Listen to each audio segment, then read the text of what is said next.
नमस्कार, मैं जितेंद्र चतुर्वेदी।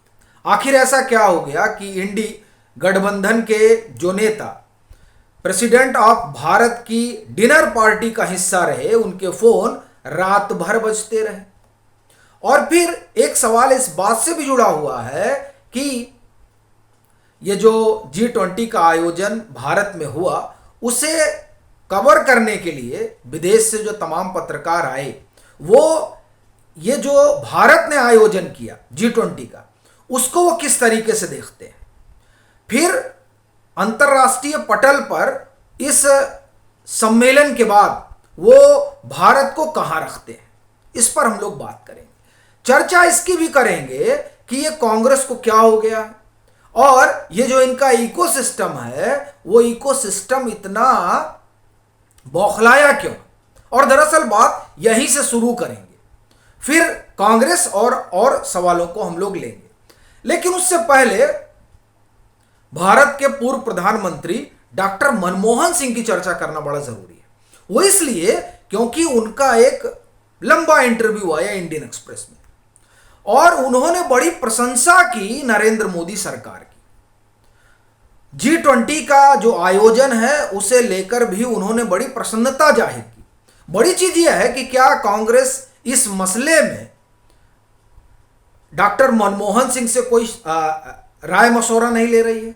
अब देखिए, डॉक्टर मनमोहन सिंह से एक सवाल पूछा गया चाइना को लेकर, तो उन्होंने कहा कि देखिए क्या परिस्थितियां हैं वो भारत सरकार समझती है और मैं कौन होता हूं उन्हें यहां बैठकर सलाह देने वाला। अब ये बात भारत के पूर्व प्रधानमंत्री समझ रहे हैं कि बाहर बैठकर आप ये नहीं जानते हैं कि अंदर क्या घट रहा है, इसलिए चीन के साथ जिस तरह की परिस्थितियां हैं उसे मौजूदा सरकार समझती है और वो उस हिसाब से निर्णय लेगी। इस बात को डॉक्टर साहब समझ रहे हैं, लेकिन ये बात राहुल गांधी को समझ में नहीं आ रही है, ये बात पूरी कांग्रेस को समझ में नहीं आ रही है और ये बात पूरे इकोसिस्टम को समझ में नहीं आ रही है। ये बड़ा आश्चर्य हुआ।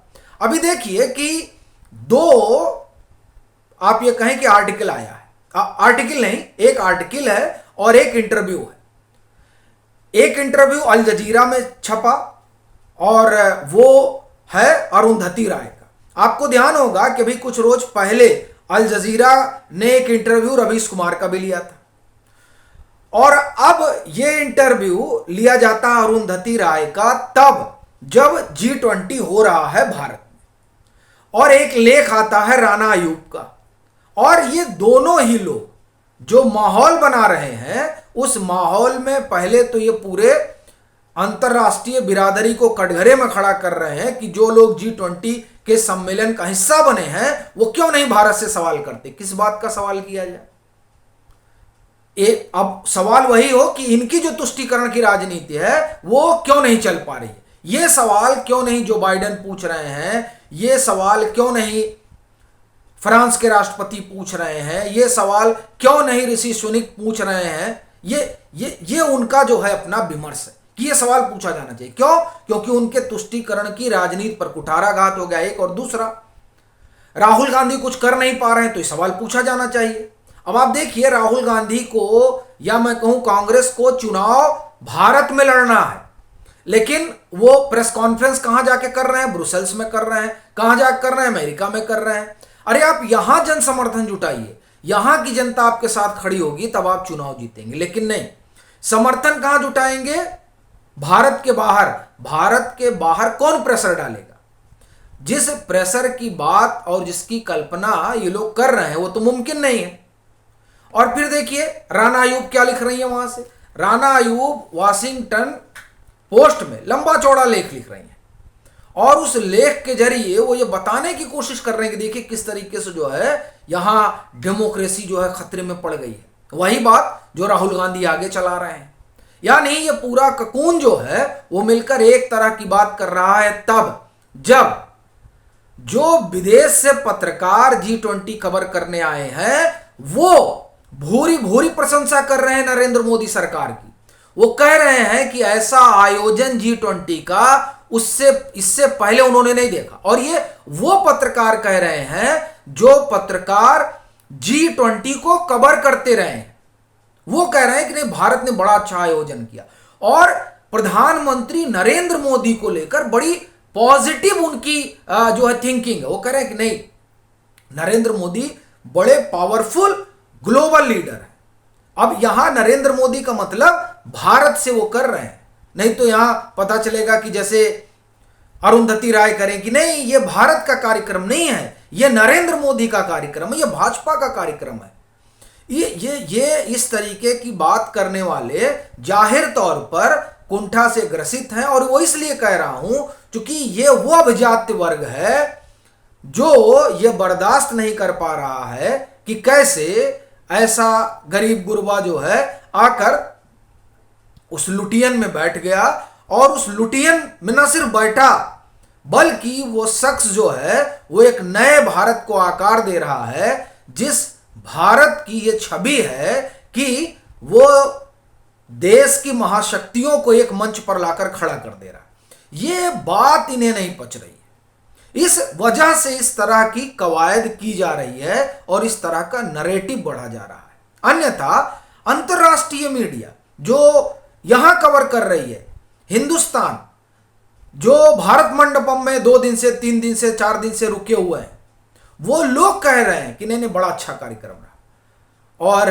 जयराम रमेश क्या कह रहे हैं प्रेस कॉन्फ्रेंस करके, वो इन्वायरमेंट की बात कर रहे हैं। मुझे लगता है कि जयराम रमेश जो है वो भूल गए हैं, जब उन्होंने गो जोन और नो गो जोन बनाया था तो किस तरीके से प्रेशर पड़ा था और फिर इन्वायरमेंट मिनिस्ट्री किसके पास चली गई थी। ये मुझे लगता है कि जयराम रमेश के जहन से ये बात निकल गई है, और ये जो स्टोरी है ये बाकायदे फ्रंटलाइन में हुई थी, वही जो द हिंदू की मैगजीन है कि गो जोन और नो गो जोन इन्होंने बनाया था, और ये गो जोन नो गो जोन की वजह से उद्योगपति नाराज हो गए थे, और फिर यूपीए की सरकार पर दबाव पड़ा, और बाद में जो इन्वायरमेंट मिनिस्टर बने तब तो उन्हीं के नाम से कहा जाता था कि अब ये भी टैक्स देना पड़ता है। मैं नाम नहीं लूंगा उनका, आप उसे जाकर सर्च कर लीजिएगा। वो सरकार इन्वायरमेंट की बात कर रही है, जिस सरकार को इन्वायरमेंट के मामले में खड़ा किया गया और मंत्री तक को अपना मंत्रालय छोड़ देना पड़ा, मंत्रालय हाथ से चला जाता है, वो कांग्रेस बात कर रही है इन्वायरमेंट पर। और वो कांग्रेस जो है वो एक तरीके से आप कहें कि कटघरे में खड़ा कर रही है। तो इससे एक चीज तो साफ होती है कि किस तरीके की अकुलाहट है। अब जहां तक बात फोन वाली रही कि फोन क्यों बजता रहा, देखिए हो क्या रहा है कि ये जो आयोजन है ये आयोजन अपने आप में ऐतिहासिक है। आप देखिए मनमोहन सिंह कह रहे हैं, भारत के पूर्व प्रधानमंत्री, वो कह रहे हैं कि मुझे बड़ी खुशी है कि मेरे जीवित रहते G20 की प्रेसिडेंसी जो है वो भारत को मिलती है और भारत में इस कार्यक्रम का आयोजन होता है। वो देखिए वो पॉलिटिक्स में जाते ही नहीं है, और वाकई में ये मसला और ये जो इवेंट रहा 2 दिवसीय शिखर सम्मेलन G20 का, ये राजनीति का मुद्दा नहीं था। अब खत्म हो गया, आप करिए जितनी राजनीति करनी हो, लेकिन इस 2 रोज राजनीति के बजाय राष्ट्र हित में काम करना था।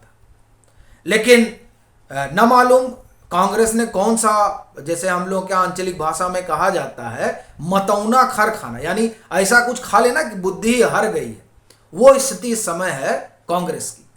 तो अब कांग्रेस की जो स्थिति है उसमें कांग्रेस को ही कोई, अब उनके जो कुछ समझदार लोग हैं वो बताएं, नहीं तो इकोसिस्टम वाले तो आप एक तरह से कहें कि गुब्बारा फुला दिए कि नहीं आप जो कह रहे हैं वो बहुत अच्छा कर रहे हैं, आप बहुत अच्छा उड़ रहे हैं, उड़ते जाइए और जमीन अपनी खोते जाइए। इस तरह की स्थिति है कांग्रेस की। अब बात हम लोग कर रहे थे वो डिनर पार्टी वाली।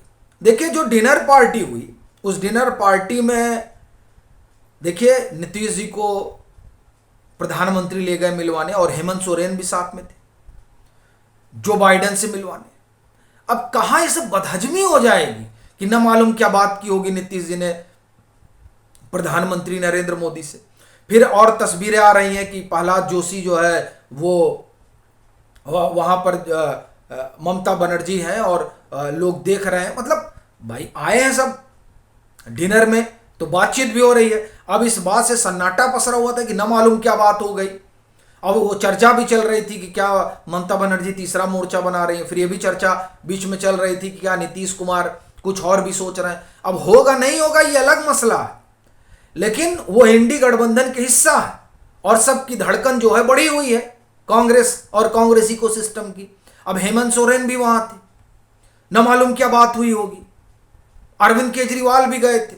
और बड़ी चीज ये देखिए कि राजनीतिक वैमनस्यता अपनी तरफ।